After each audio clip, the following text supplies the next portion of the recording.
E aí, rapaziada, salve. Estamos começando aqui. Já é a segunda vez, vocês não estão sabendo, né? Que a gente não entrou no canal errado.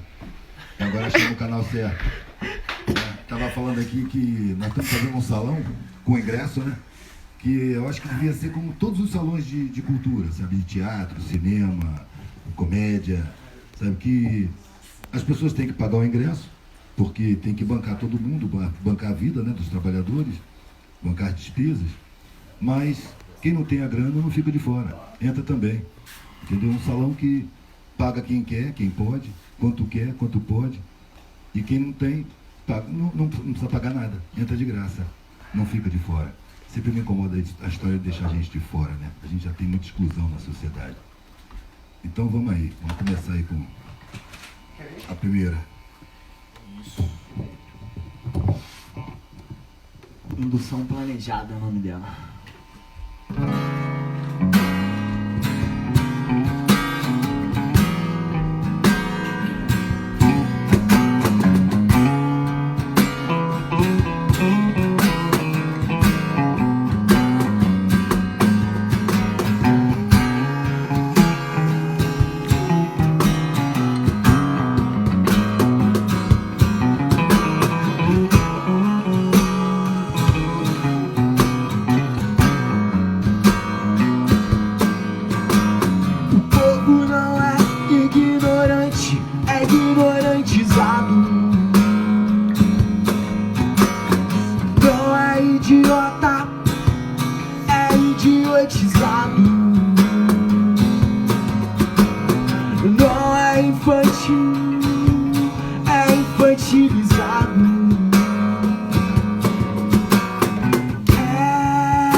Informação controlada da instrução destruir.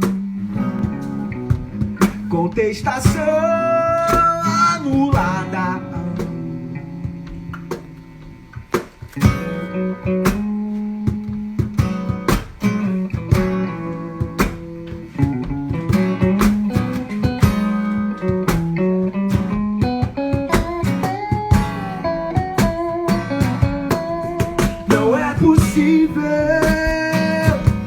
Evitar questionamento, bem claro o nosso canto, a força do movimento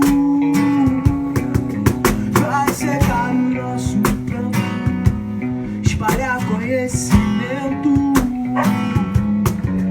vai secar o nosso pranto, espalhar conhecimento.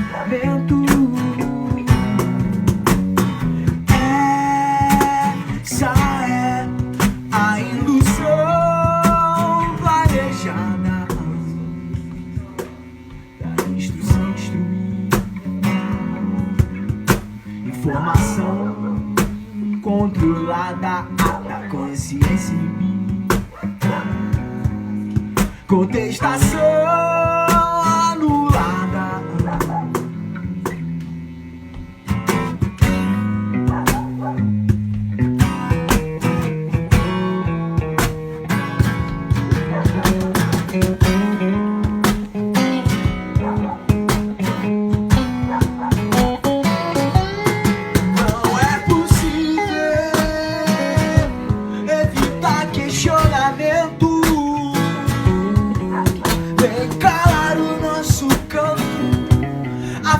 Do movimento vai secar o nosso pranto, espalhar conhecimento, vai secar o nosso pranto, espalhar conhecimento. Essa é a indução planejada.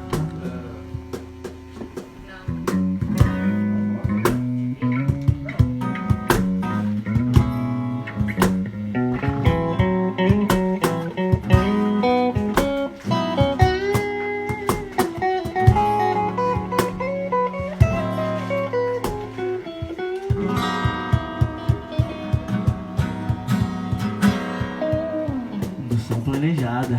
Fala um pouco dela pra gente, Lucipar. Cara, se a gente prestar atenção, quase tudo é indução, né? Quase tudo é indução.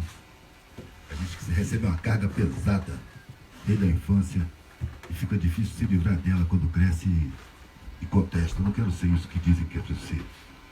E aí você encontra uma barreira imensa, a pressão para você se amoldar, para você criar seus objetivos com base nos valores vigentes da sociedade.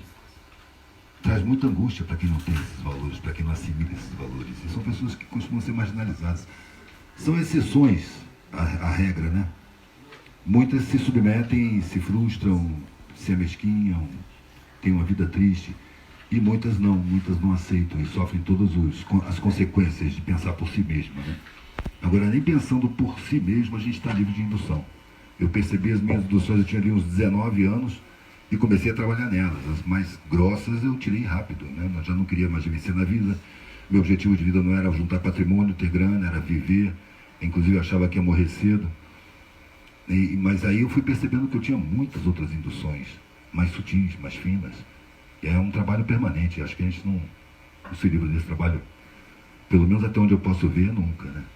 Porque nunca é uma palavra que eu tenho cuidado de usar, porque ela abrange toda a eternidade. Então quando alguém fala assim, isso nunca vai mudar, eu digo, nossa senhora, nem existiu o planeta um tempo atrás aí, está tudo mudando o tempo todo, o carvão está virando diamante, né? Tudo é mutação permanente, nada para de mudar. A gente precisa detectar o ponto que está essa mutação e decidir como se colocar nela. A gente vai mudar junto também, querendo ou não querendo, sabendo ou não sabendo, tendo consciência ou não tendo consciência, tudo está em mutação. Até as pedras, as pessoas, as mentalidades, tudo sempre em mutação. Mas a gente vai falar aqui da viagem, né, velho? Era uma viagem que eu pensei em começar 10 de janeiro. E quando passou o fim do ano, eu já vi que não ia dar para ser 10 de janeiro. E produzindo desenho, cortando papel, e trazendo camisa, imprimindo, e imã de geladeira, fazendo as coisas, e passou janeiro todo, a gente não saiu, em fevereiro, eu digo, não, estamos no meio de fevereiro, imprimindo camisa. 16, eu acho. 16, e passou, a gente saiu no dia 18, não foi isso? 18 de fevereiro a gente pegou a estrada, em direção ao Juiz de Fora. 16 eu fui para Niterói, fui para tua casa, 16. Foi. E a gente partiu 2 dias depois. Isso, os últimos ajustes. E aí paramos em Juiz de Fora, fizemos 2 eventos, né? Numa casa num bairro chique, né? Não? Como é que era o nome? Arteria, uma ladeira medonha, tirou um pedaço do pneu da Celestina, encostou na pedra assim, porque na ladeira a gente tem que escorar no pneu, né?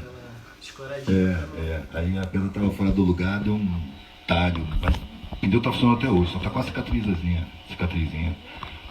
Fizemos depois também o degrau de baixo, né? Outro clima também, o pessoal tinha mais exceções da regra ali.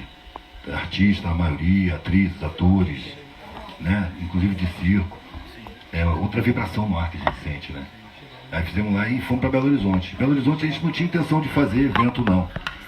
Era para ir lá no Rafael Filgueiras, né? O da Fuscaria, o Fela, ele sabe tudo de Kombi, ele tem Kombi, só usa Fusca, ele o Hernani, ele e o Hernani. Inclusive o Hernani foi quem primeiro entrou em contato. A gente descobriu eles por ali.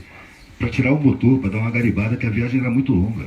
O plano da gente era sair por Minas, passar em Goiás, passar em Brasília, subir pela Brasília-Belém, pela 010, chegar a Palmas, de Palmas ir para Balsas, já dentro do Maranhão, Palmas é no Tocantins. Aí Balsas do Maranhão, dali para Crato, no Ceará, passando em Picos também, Picos no Piauí. Aí em Crato a gente já ia encontrar lá com o Joelmir, que deve estar aí também assistindo. Ia fazer um evento lá. Mas aí quando a gente foi chegando aqui, saindo de Belo Horizonte, fomos para Rio Verde, não foi isso? Rio Verde a gente fez lá um colégio particular. Mas antes a gente parou em Contagem, Belo Horizonte. Contagem, precioso, bem periférico ali também. Sim. A gente botou a Kombi lá dentro, inclusive, né? E já tinha uma Kombi lá com um balcão. Servia de palco para show, né? Servia de palco. Pessoal cultural também, periférico e cultural. Gente preciosa, sabe? Que a periferia é boicotada em tudo, né? Então, os artistas de periferia, para mim, são os verdadeiros heróis da arte, porque eles convivem com todo tipo de dificuldade, todo tipo de obstáculo, desdém da oficialidade, das instituições, das empresas que não dão patrocínio. mas fazem arte, e arte forte. E pelo meu tempo de vida, eu vejo que cada vez está se intensificando mais, tem mais gente, mais bonita, gente mais nova também, muita gente mais nova. É a rapaziada que está vindo um reforço, né? Na mudança do planeta que começou com essa pandemia. A mudança intensiva, né? Nós estamos num período de mudança intensiva. Sob pressão. De tudo, né? Do invisível e do visível também. Olha o mar como é que está. As calotas continuam derretendo. A nuvem de gafanhoto, vulcão entrando em erupção no mundo inteiro, terremotos. Nós estamos numa mutação mesmo, a gente vai ter que mudar. A gente fez uma sociedade que desrespeita o planeta demais, desrespeita a gente mesmo. É uma sociedade que não chega a ser humana, é tudo lucro, é tudo lucro. Então, os alimentos são envenenados, envenenam a natureza. Eu vi nas estradas do sul, os caminhões passam cheios de soja. E a soja ela vai caindo ao longo da estrada, e os passarinhos vêm comer soja transgênica. Eu não dou nem ração transgênica para o meu cachorro, cara. Eu vejo aqueles passarinhos comendo, e a transgenia ela modifica a gente. Tem vários estudos sobre isso, eu postei um monte de coisa no blog a respeito. Então, e muito envenenamento, muita poluição, muita química braba, as mineradoras. Então, olha o Rio Doce, cara. Fui no Rio Doce lá, logo em 2015, quando caiu a parada, eu fui para lá no começo do ano. Um mês depois, eu corri o Rio Doce todo, tinha morrido tudo, envenenado. E não acontece nada com a empresa. Lá embaixo, no fim do Rio Doce, tinha um canal feito, tirado do Rio Doce para o Rio Riacho, que é um rio que alimenta a Aracruz Celulose. Agora tem outro nome, mas na época era Aracruz Celulose, e até hoje lá na área eles chamam de Aracruz. O canal da Aracruz, que era uma transposição das águas do Rio Doce para o Rio Riacho, porque a fábrica da Aracruz foi feita no Rio Riacho, usando a água do Rio Riacho para resfriar a máquina de moer troncos, não dava, cresceu muito e o Rio Riacho não estava dando vazão, eles estavam acabando com a água e não estava dando vazão. Então eles fizeram essa transposição do Rio Doce. Né? E quando chegou esse metal pesado, esse veneno químico, entrou pelo canal. Aí eles desligaram a fábrica, porque se aquilo ali entrasse nas máquinas ia estragar tudo. O que eles fizeram? Eles foram lá na entrada do Rio Doce, fizeram uma barreira, tipo uma represinha, um filtro, onde a água entrava daquele jeito, pastosa, de vermelha, de metais pesados, e saía translúcido do outro lado, com um pouco de barro por causa do movimento, mas lá na frente do canal, é quase 50 km de canal, transparente a água. Eles fizeram isso em pouco mais de um mês. Então eu vi que tinha um filtro para filtrar a água, que eles não puseram lá onde rompeu a barragem, eles puseram lá onde serve uma empresa. E os 3 milhões de pessoas que estão morrendo de câncer hoje em dia na beira do Rio Doce, o câncer ali é endêmico, tem câncer de tudo, de pele, de esôfago, de estômago, de intestino, câncer geral lá. Tu foi lá, né, Eduardo? Depois 2 vezes. Fui na época da queda da barragem, que estava tudo num silêncio chocado, estava todo mundo chocado, e fui 2 anos depois. Logo depois que a gente gravou o Via Celestina foi a continuação. Isso. Aí encontrei com a Carolina Rubinato, a Zazá também foi. E aí fomos. A Maria Clara foi até a metade do caminho. Pegou a gente na metade, andou um pedacinho também. Pode crer.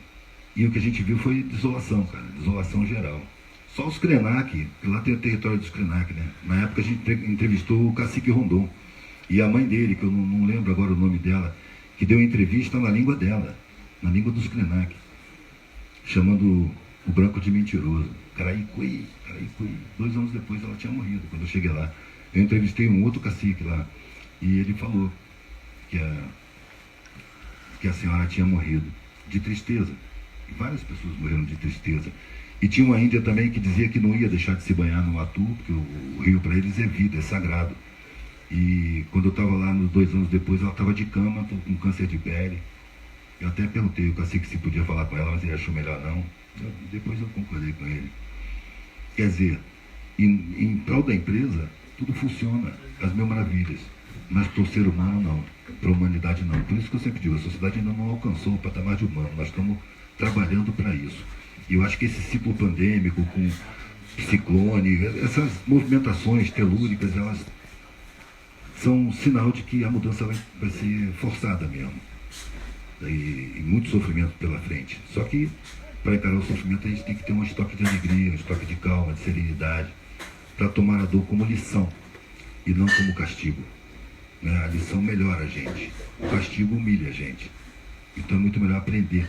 E se eu olhar para trás, e muita gente vai concordar comigo, olhando para trás, a gente sente que aprendeu, cresceu, ganhou capacidade de superação, entendimento, percepção. Foi no sofrimento, não foi na alegria. Na alegria a tendência é você estagnar, você só quer curtir, você só quer usufruir da alegria. Nada de ruim nisso, mas aí a dor vem para ensinar. Eu fiz um imãzinho de geladeira dizendo: na recusa do aprender, a dor se faz mestra. E eu acho que isso está acontecendo no planeta. Bom, mas a gente estava em Belo Horizonte, isso na casa do Greg. Greg é uma figuraça, Ele foi presidiário, né? Ele foi preso e passou, acho que 16 anos, né? 9 em sistema fechado. E lá dentro ele estudou, se formou advogado e hoje está advogando. Ele é vamos dizer assim, um quebrador de gaiola. Ele fala que sistema prisional não serve para ninguém. Tinha que tratar assassinos, os mais perversos mesmo de outra maneira. Cadeia não é lugar para ter ninguém. Essa é a opinião dele, sabe? Então o que ele faz? Tudo que ele faz é tirar a gente da cadeia. Alvará de soltura é o vício dele. Ele vive soltando gente. E de fato muita gente que eu vi realmente injustiçada estava lá porque era pobre, preto, estava no lugar errado, às vezes acusado por polícia e não tem como se defender, né? A palavra do policial vale como prova. A gente também não trata da instrução, da formação dos policiais. Isso está na caixa preta da sociedade, né? A força de segurança. Saúde é o mesmo de respeito. Você vai no transporte público, é o mesmo de respeito. Bom, mas aí a gente estava lá Isso, a gente se hospedou na casa do Greg. Eu entro nas histórias e até esqueço de voltar pelo mesmo lugar. Um abraço pro Greg, se ele estiver olhando também. Pro Rafael também. Que o Rafael é especialista em Kombi. A Kombi nunca foi tão boa como depois que ele começou a tratar dela, sabe? Ele entende mesmo e trabalha com amor. Você quer ver um profissional fazer um bom trabalho? Verifica se ele ama o que está fazendo. Se ele gosta do que faz, se ele se diverte fazendo o que ele faz bem feito, é de confiança. E assim é o Rafael e o Hernani também. E aí saímos de lá com a Celestina no ponto, fomos para Rio Verde, Colégio Albert Einstein, no auditório, bacana auditório. E de lá fomos para Goiânia, não foi isso?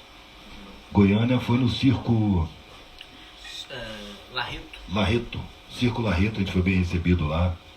Um ambiente legal, um ambiente de circo é muito legal. Debaixo da lona é sempre muito legal. Picadeiro, direto do Picadeiro. Do Picadeiro, não veio. Tem as fotos de lá, né?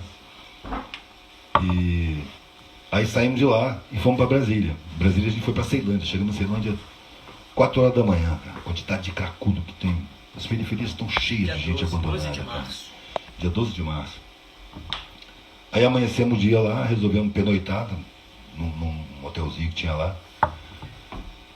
E depois fomos pro Guará. A gente tinha marcado. A gente foi pra Ceilândia porque o pessoal do cultural que a gente tinha contato lá era da Ceilândia, entendeu? Mas a gente não encontrou ninguém lá. A gente foi encontrar com eles no Guará, se não me engano. Não foi, ou foi direto no teatro? Não, foi. A gente passou A antes na figura casa do indicou. Birubiru. A gente foi antes na casa do Birubiru. Birubiru. Isso. E Que é passamos. um produtor cultural lá da Ceilândia também, de roda de rap. Trabalha com rap, com mercado. Que foi quem recebeu a gente com a Mari. Sim, pode crer, pode crer. E aí depois a gente ficou naquela casinha do Guará. Do Guará, exatamente. Né? Dali que a gente saiu. Aí quando deu assim umas 5 horas da tarde, ligaram pro Harry. E o Harry veio falar comigo: Eduardo, aí, saiu o decreto proibindo evento, ajuntamento, aglomeração. No dia do evento. No dia. Faltava 2 horas.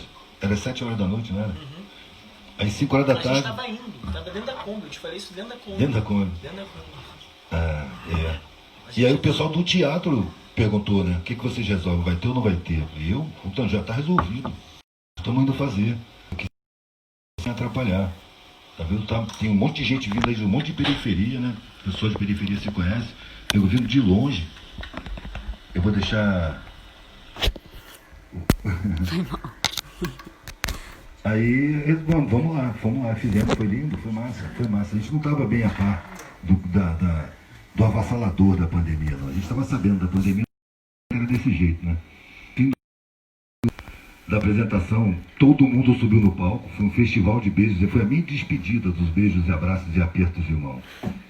Aí saímos de lá, tivemos uma oferta para pernoitar em Alto Paraíso, 2 dias numa pousada, né, para descansar.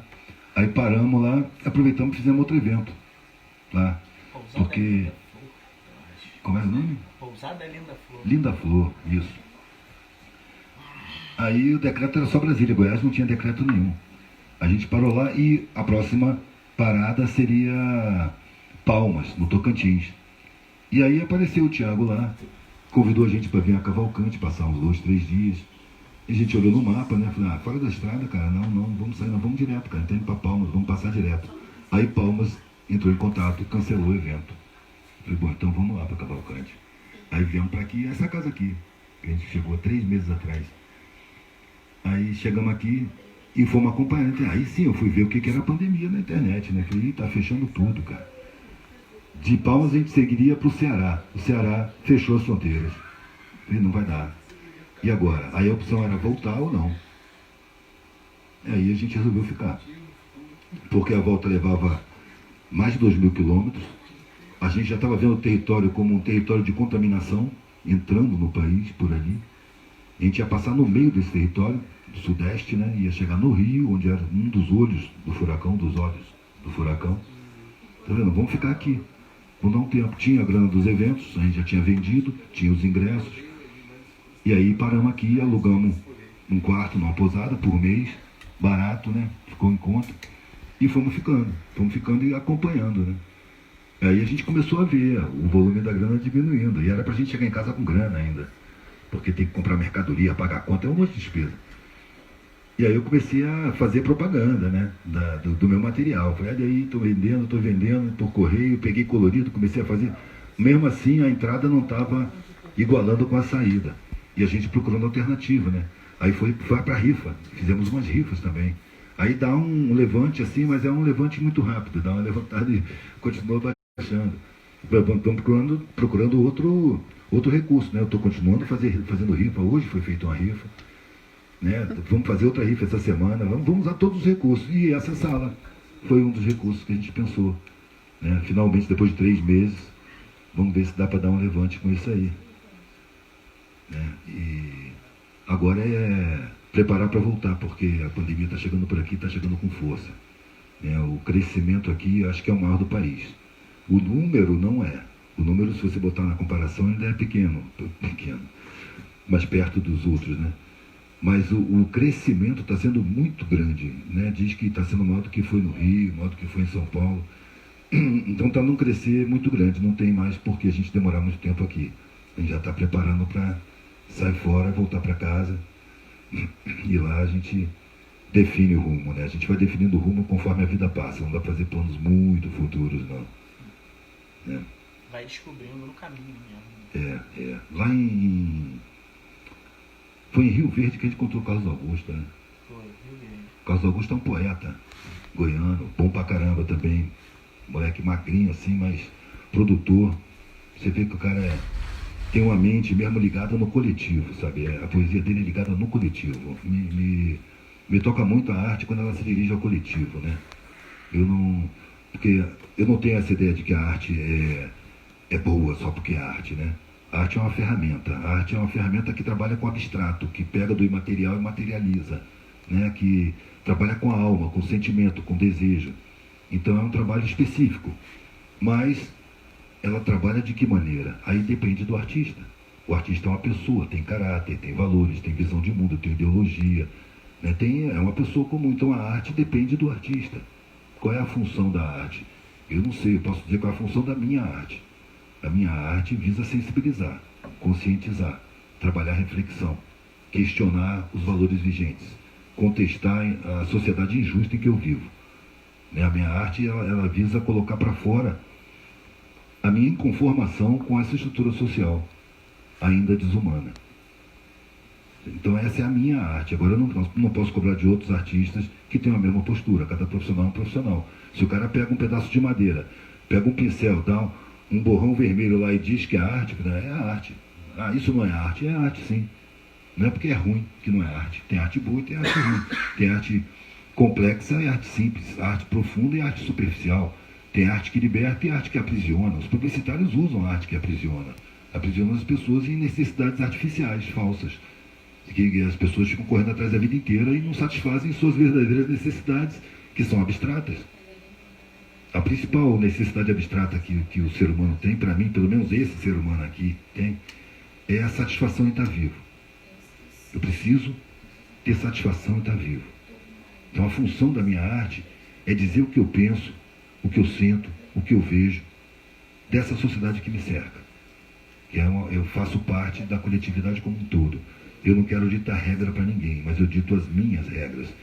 E num certo ponto da minha vida, eu resolvi que a sociedade não ia ditar regras da minha vida, porque ditou. Estudei em colégio religioso, em colégio militar, eu trabalhei no Banco do Brasil, eu fui mergulhador, eu entrei na universidade para fazer direito.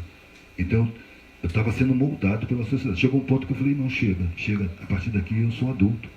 Eu vou decidir o meu caminho, eu não sei para onde é que eu vou, mas por aí eu não vou não.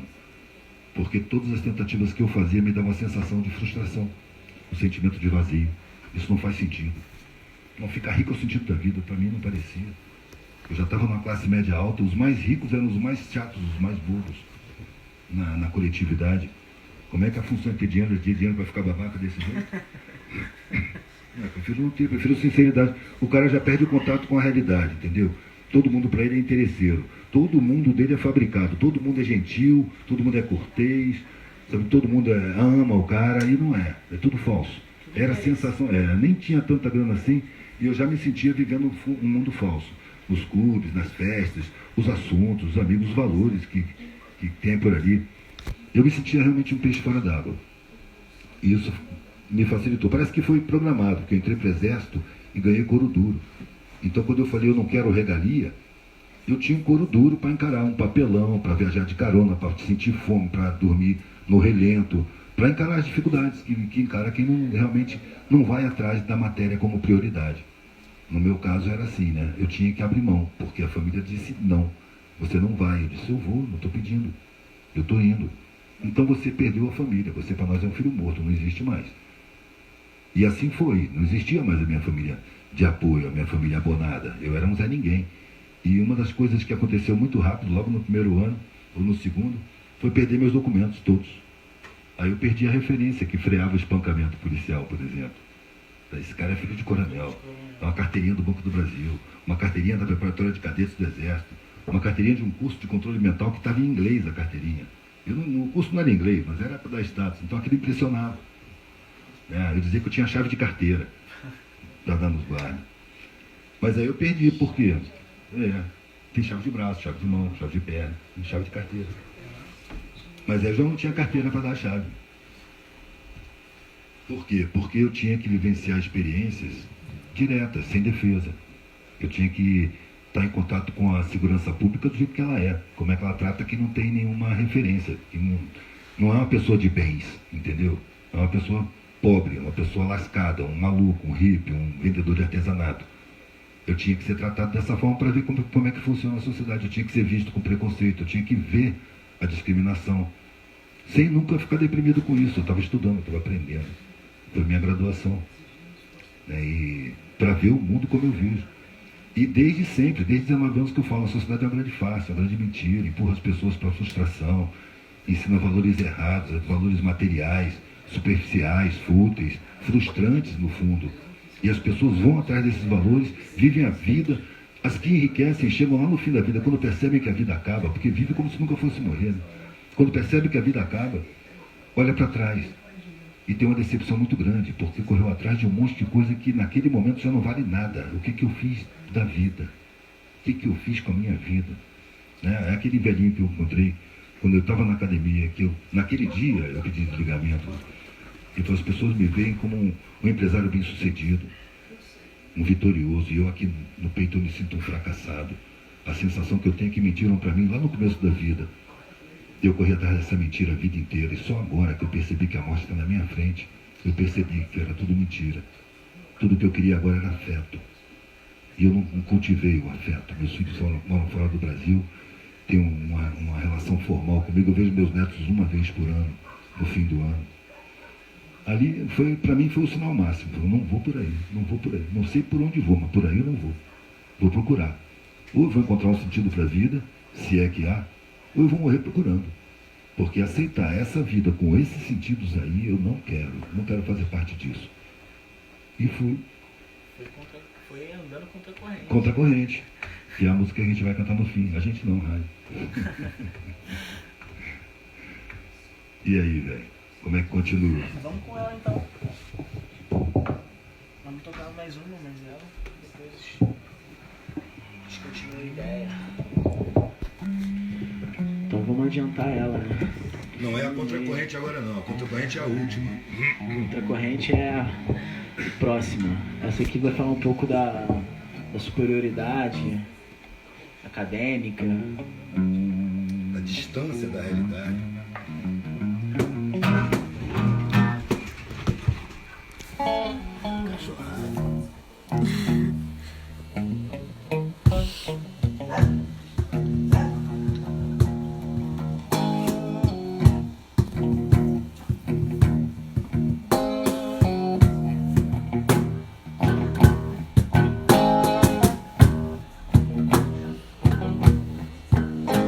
Arrumados, protegidos, presos em seu celular. Idiotas sem vivências fervem ao argumentar. Muitos livros, vídeos, aulas julgam já tudo a entender. Faculdades, faz verdades sem que precisem viver. Rebuscado, esvaziado, prepotência faz muralha. Vem cuspir filosofia, mas a ideia falha. Sem vivência,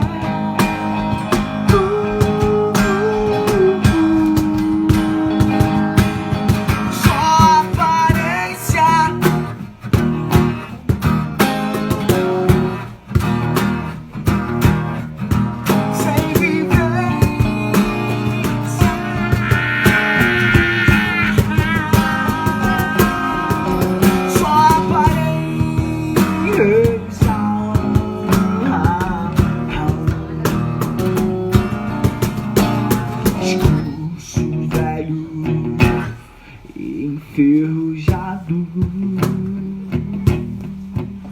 Lembrei de ideia europeia, o nosso povo é favelado. Aqui é real sem pretexto, a OMS é aqui pra ver. Ordena a favela e quem mora nela só sentindo pra saber. Histórico de opressão é óbvio, incontestável. A reação do oprimido querendo oprimir e é lamentável. Responder na mesma moeda é pra quem quer dar o troco. A relação não é monetária, dinheiro bancário, qualquer grana é pouco. Me chamam de louco e esse mundo é pouco pra minha ambição. Quer satisfação, mudei minha visão e isso exigiu muita maturidade. Percebendo tantas mentiras sem apontar verdades, sem vivência.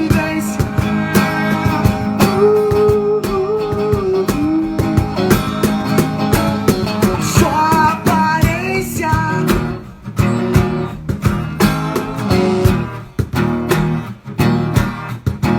Sem vivência.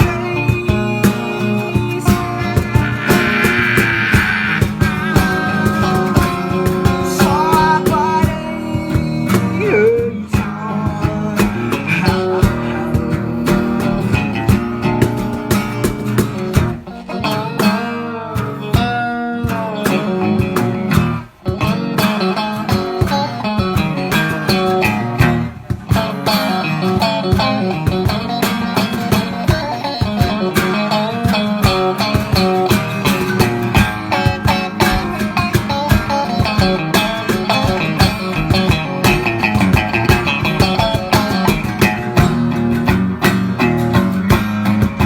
Sem vivência.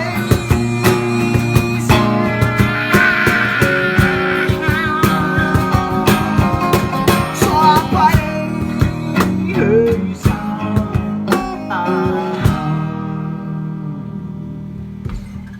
O nome dessa é Prepotência Faz Morar, né?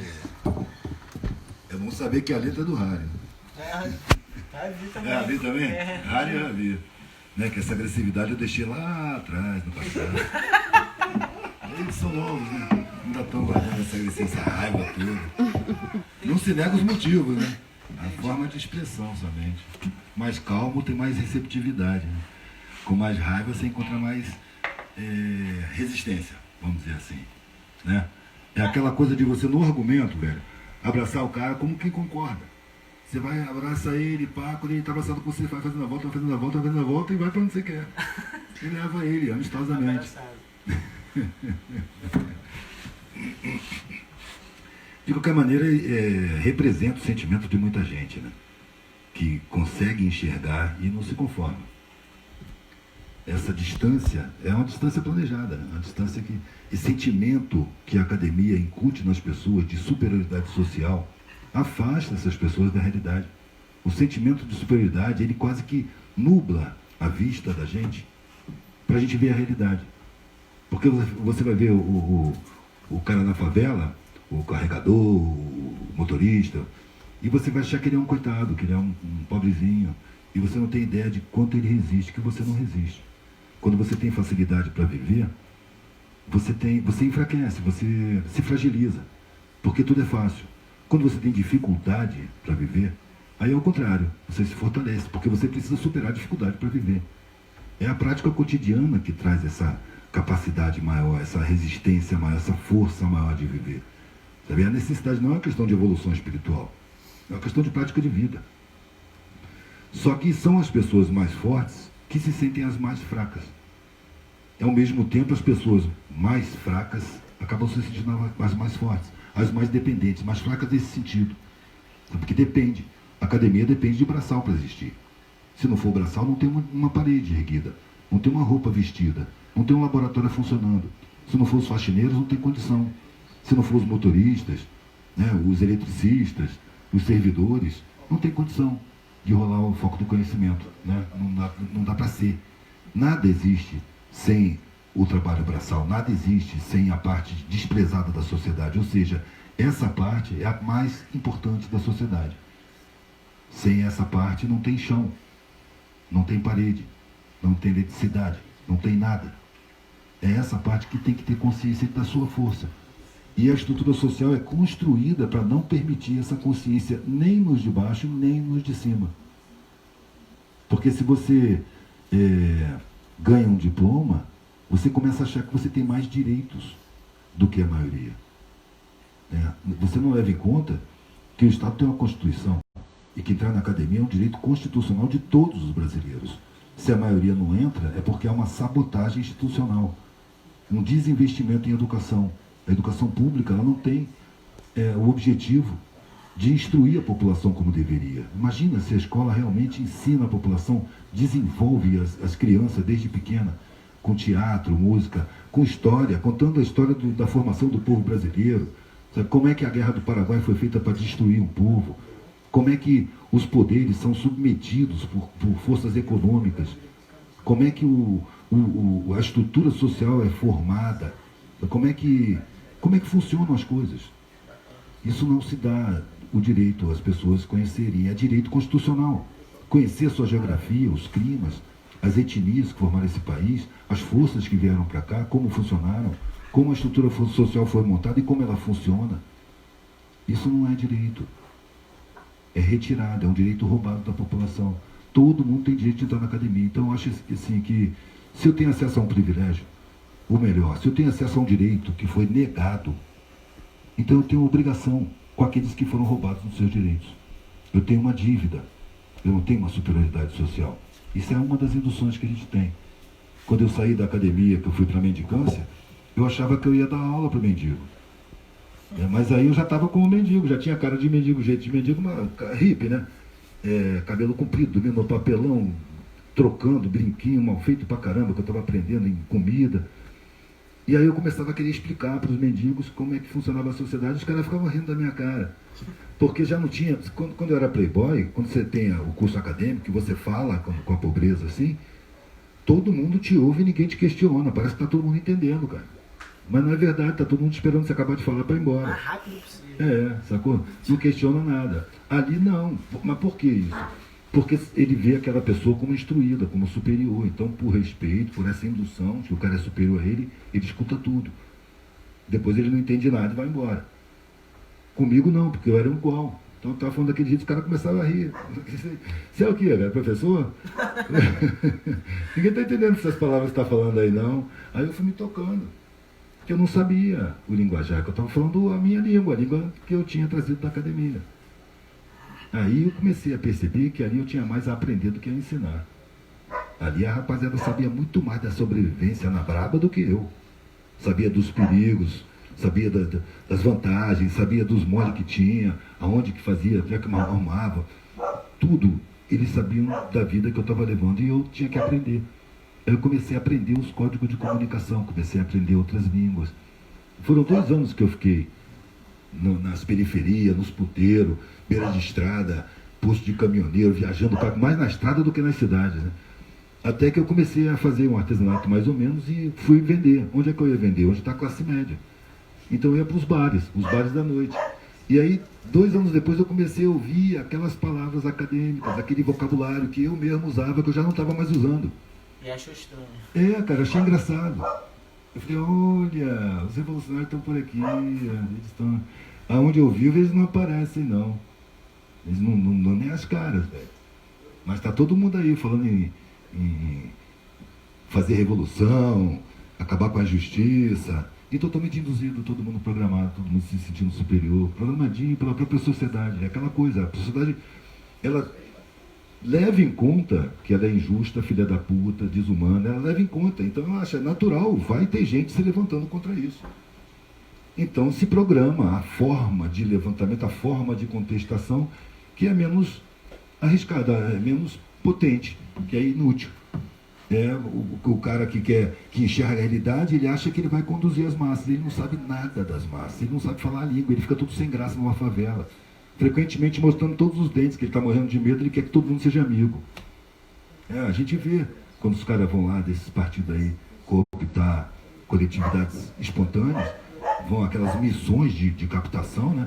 Vocês vão lá para aparelhar a parada e aquilo lá vai ser nosso, é nosso do nosso partido, aquilo lá é nosso, a unha é nossa, serve nosso. Até de título, né? Fala, tem um centro na Maré, tem um centro em tal morro. É capital político, mano. Porque não tem bancamento empresarial forte, então o capital deles são as associações. E eles entram e tomam as associações e botam a serviço deles. Ou seja, estão fazendo um procedimento semelhante aos empresários. Tem até departamento de captação de militância. Não tem o setor de captação de militância? Por quê?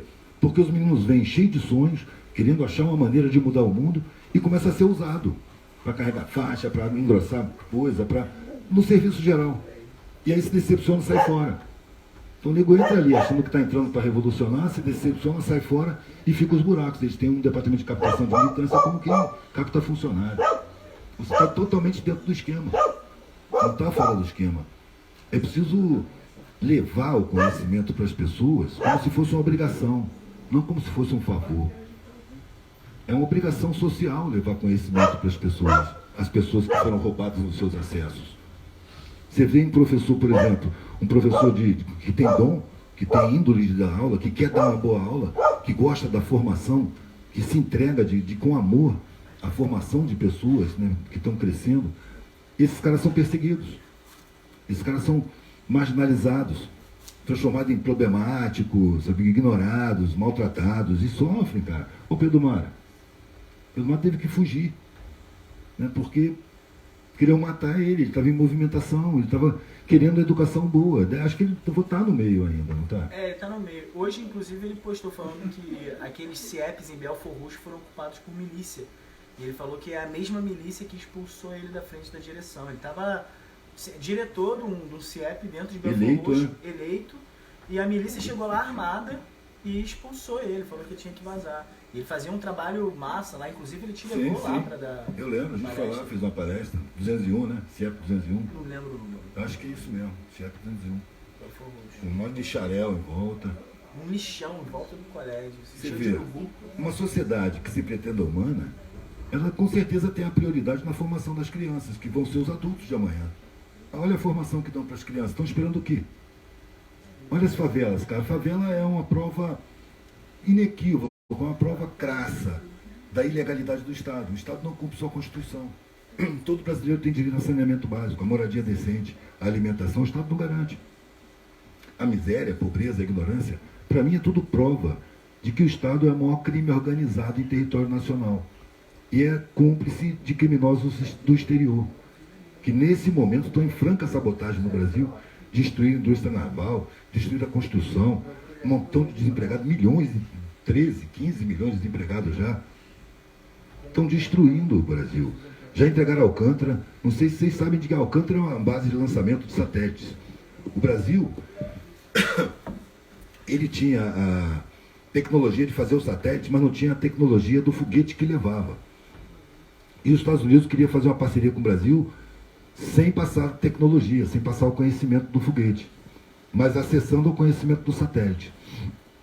Aí o Brasil acabou fazendo um acordo com a Ucrânia, que também tem a tecnologia de foguete, e ia fazer uma sociedade com o Brasil, não sei se é sociedade o nome, que ia passar a tecnologia dos foguetes para o Brasil poder fazer os próprios.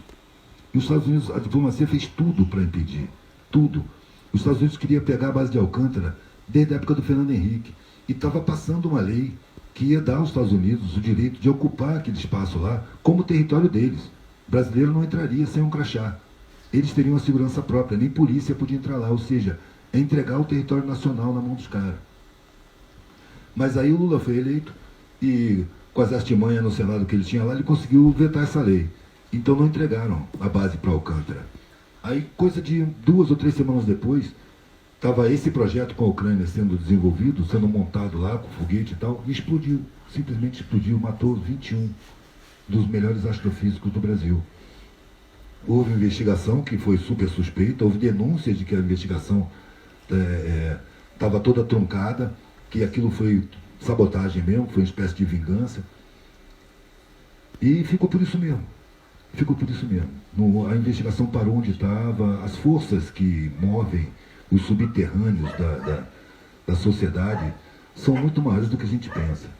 São muito mais penetrantes do que a gente pensa. Eles entram dentro da alma da sociedade. Eles fazem a cultura, inclusive. Olha a quantidade de palavras em inglês que as pessoas falam. Naturalmente, a subalternização cultural é muito forte. A subalternização psicológica, econômica, política, social é muito grande. E agora conseguiram colocar um cara que declarou explicitamente a adoração a eles. A minha pátria é os Estados Unidos, continência para a bandeira dos Estados Unidos. Eu não chamo nem eles de americano.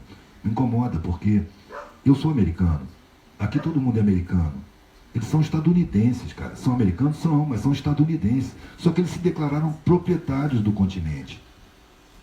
Por isso eles são os americanos. E nós somos o quê? Latino-americanos. Nós somos americanos secundários. Então eu chamo eles pelo nome deles, é estadunidense, porque americano aqui todo mundo é. E me incomoda, às vezes, ver pessoas instruídas chamando os caras de americano. É como um reconhecimento de que eles são a sede e que nós somos o quintal. É como reconhecer inconscientemente. Né? O cara estudou em Harvard. Oh, meu Deus, o cara estudou em Harvard. Para mim é suspeito que o cara estudou em Harvard. Cuidado com o que fala perto dele. E, com certeza ele vem carregado de arrogância, achando que nós somos macaquitos, sabe como? Que o Brasil é ignorante, que ele que é o tal. Sabe como? Não entendo. Eu acho que é uma estratégia que vem do colonialismo ainda. Sabe? A gente sempre foi levado a acreditar que a gente é merda e que o bom está lá fora. Que mestiço é fraco de espírito e que o branco louro de olho azul é honesto, sábio, conhecedor, ele é o ó do Borogodó. A gente foi convencido disso e a gente vê que é mentira. É só ver um gringo andando perto de uma favela que você vê que a coisa não é bem assim. Né? A postura corporal revela. Revelador. Caipirinha? Caipirinha, mulata. É um mundo primitivo, um mundo muito grosseiro. E por isso mesmo está passando por esse aperto. E olha, eu vou dizer, esse aperto mal está começando. Eu acho que vai piorar. Piorar não, vai se intensificar muito. A mutação vai ter que ser feita. A sociedade vai ter que se tornar humana, nem que seja fórceps, entendeu? E é o tal negócio, a morte de um modelo social, como morte é sempre doloroso, né? Vai dar o nascimento a um outro modelo social. E que também é doloroso o nascimento, um parto é doloroso. Então a gente vai passar por muita dificuldade. É preciso a gente tomar a dor como lição, ensinamento e prova. Teste para a gente superar. É preciso a gente criar uma capacidade de superação muito grande. E por isso que eu digo, a capacidade de superação da periferia, dos mais pobres, é muito maior do que a capacidade dos privilegiados de superação.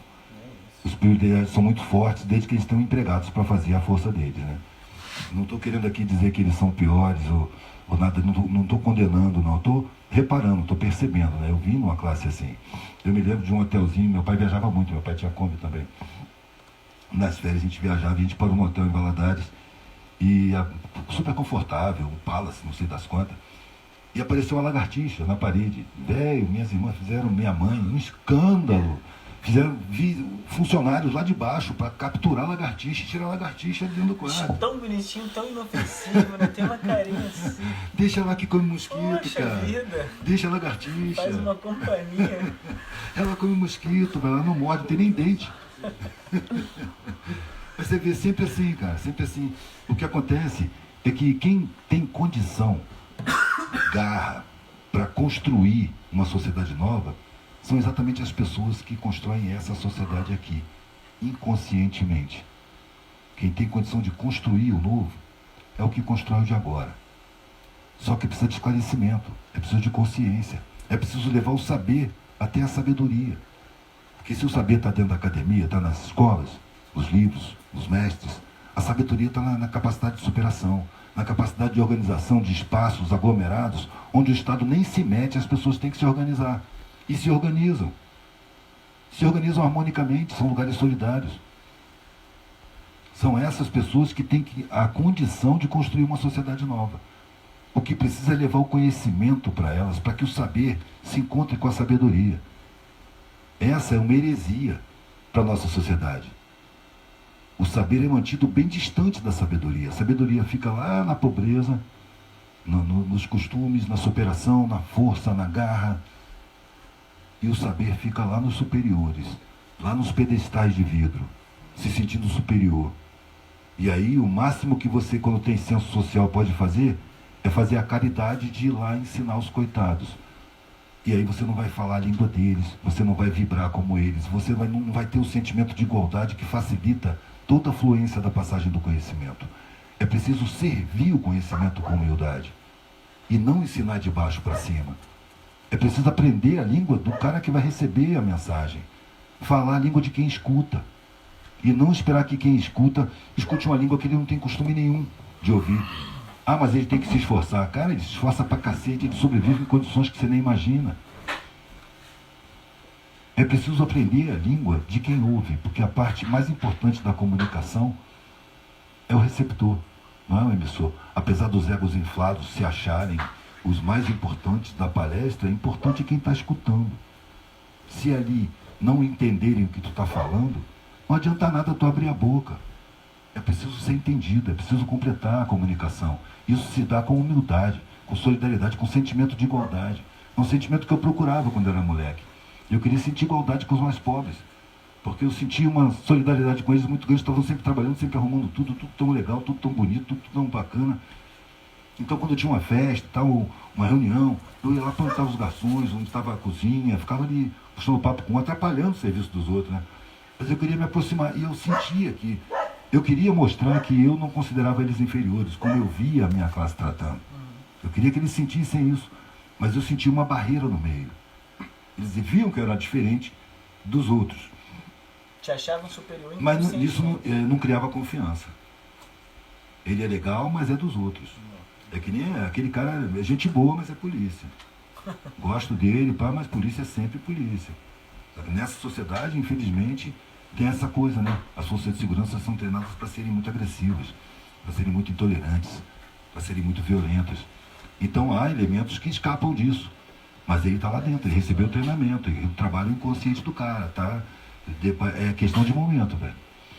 Então é sempre bom a gente levar em conta a vibração do cara, considerar o que ele faz de costume, né? Para levar em conta como falar com ele. Porque o treinamento a gente já sabe que foi embrutecedor. Embrutecedor.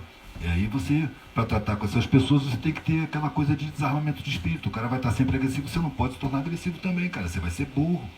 Porque ele está com o Estado atrás dele. Ele está armado, é igual a abelha, velho. Mata uma abelha perto de uma colmeia para tu ver. Elas te cobrem de picada, você morre. Né? Você vai brigar com um policial, velho. Ele foi treinado para isso. Ele vai adorar te algemar, te espancar, te levar para cadeia. Porque ele foi treinado para isso. Aí não estou questionando, não é o policial, não. É o treinamento. Quem é que bola esse treinamento? Quem é que faz o cara ser assim? Por que não se ensina aos policiais também a história da formação do povo brasileiro? Como é que chegou até aqui? Como é que foram formadas as forças de segurança? A partir de uma força de segurança que protegia os nobres contra o povo. Então, já surgiu daí, já surgiu torto. Era contra o povo, era os ricos contra o povo. Só que naquela época a nobreza era um atributo divino, Deus que queria. Então era aceito, né? Era aceito. Hoje isso já caiu em desuso, não se acredita, é ridículo. Sim. Então é a grana, não é o nascimento. O nascimento influi, mas não é o sangue azul, sacou? É a grana, é o poder, é o patrimônio, é isso que dá o valor. Então vai ver como é que a polícia se comporta no Leblon. Vai ver como é que se comporta nos condomínios. Você não viu lá no Alphaville? O cara disse um monte de barbaridade pro policial e o policial ficou ouvindo calado. Se o pobre falar assim, isso que você está fazendo é contra a lei, ele está arriscado a tomar uma coronhada, um tiro, uma porrada. Bizarro. Mesmo que o cara esteja fazendo contra a lei, você não pode, é carta branca. Sabe como dá-se carta branca? E aí, quem é que topa esse serviço? Não são as boas pessoas, são os sádicos, são os violentos, são os psicopáticos, arrogantes que gostam de espancar, que gostam de violentar, se sentem reis, estão desumanizados. São agentes públicos desumanizados, velho, para trabalhar com favela. No treinamento deles simulam favela, velho. Nunca vão dizer para um policial que a favela é vítima de crime social do Estado. Nunca vão dizer. É o Estado que treina ele. Favela é inimiga. E quem for rebelde ali, quem não aceitar essa situação, quem quiser reclamar os seus direitos, vai ser visto como inimigo. E vai ser atacado. Isso é que me faz ver a sociedade como desumana. Ainda está desumana. Porque ela devia estar a serviço do ser humano como um todo. Não só dos privilegiados, só de um punhado. Sabe? Tinha que dar um freio nisso. E isso aí só pode ser dado com a consciência da coletividade, com a percepção geral da realidade. E se a academia não foi capaz de fazer isso em tantos anos, né? Então vem um fim de mundo aí. Com vulcões, terremoto, peste, o cacete A4 aí para desmantelar essa porra e construir um negócio que seja mais humano, onde as pessoas realmente se preocupem umas com as outras. E se você vê uma pessoa na miséria, é alguma coisa escandalosa. Que isso, uma pessoa na miséria, como é que pode? Um estado rico desse? Quem é que está responsável por isso? Vem cá, meu, o que foi? Ah, não, ele pirou. Só assim mesmo que você vai acertar a miséria, a figura surtou. E aí cai na miséria porque surtou. Porque não pode existir essa situação socialmente. Agora, como? A pergunta que sempre me fizeram, como mudar isso? Né? Eu sempre falei, está tudo sempre mudando, está tudo sempre mudando. Agora, olha para frente, olha para frente. Está próximo, está aí na frente, mano. Os conceitos estão mudando, os comportamentos estão mudando. Olha nós fazendo uma apresentação aí, virtual, com ingresso e com um monte de gente que não pode pagar, assistindo do mesmo jeito, cara. Acesso. É isso, cara, acesso. Tem que ter acesso para todo mundo. Essa que é a nossa busca. Isso, contracorrente. O negócio agora é trabalhar os novos. Porque vão ser muitas gerações, não é uma coisa para, daqui a 10 anos a coisa tá igualitária. Não, pode botar muito mais, pode botar uns 200 anos aí. São muitas gerações passando. Agora é aquela coisa, quando eu percebi que eu não podia mudar o mundo, e eu mudei a minha vida, e comecei a perceber que o mundo mudava o tempo todo, eu me satisfiz em fazer a minha mudança pessoal dentro da coletividade, porque eu percebi que ela causou efeitos na minha coletividade, no meu entorno. O meu comportamento mudou, meus valores mudaram, a minha forma de me relacionar com as pessoas, a minha reação diante das perdas. Isso aí era observado por outras pessoas. Até que eu comecei a colocar no meu trabalho. Isso aí era lido, era passado adiante. Então eu, mesmo sem querer mudar o mundo, estava fazendo parte útil da mudança. Só isso aí já me satisfaz. Eu não quero ver o mundo justo, mas se eu não trabalhar com o sentido de um mundo justo, na busca de um mundo justo, a minha vida não vai ter sentido.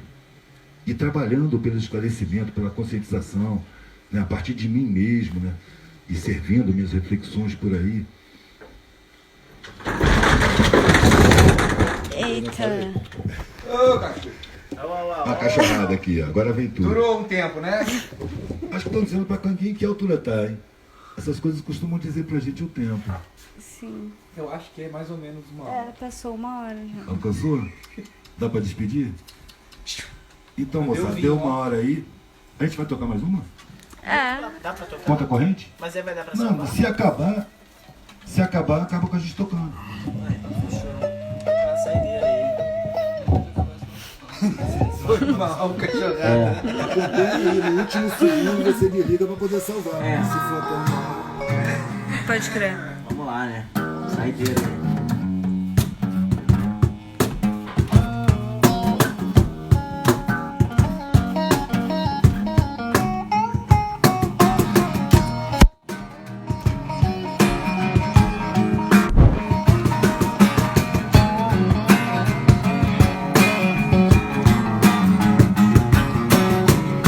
A superioridade que eles sentem exercem de forma arrogante. Se junta à certeza absoluta da inferioridade do restante.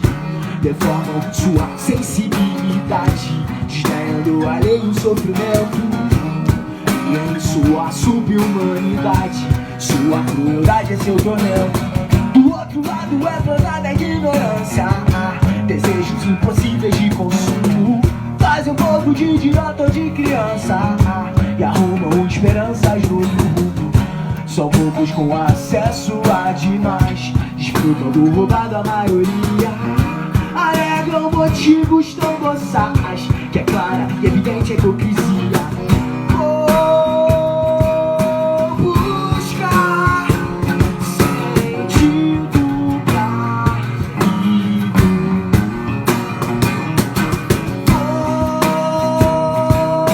Vou buscar excessos, privilégios e ostentações que egoísmo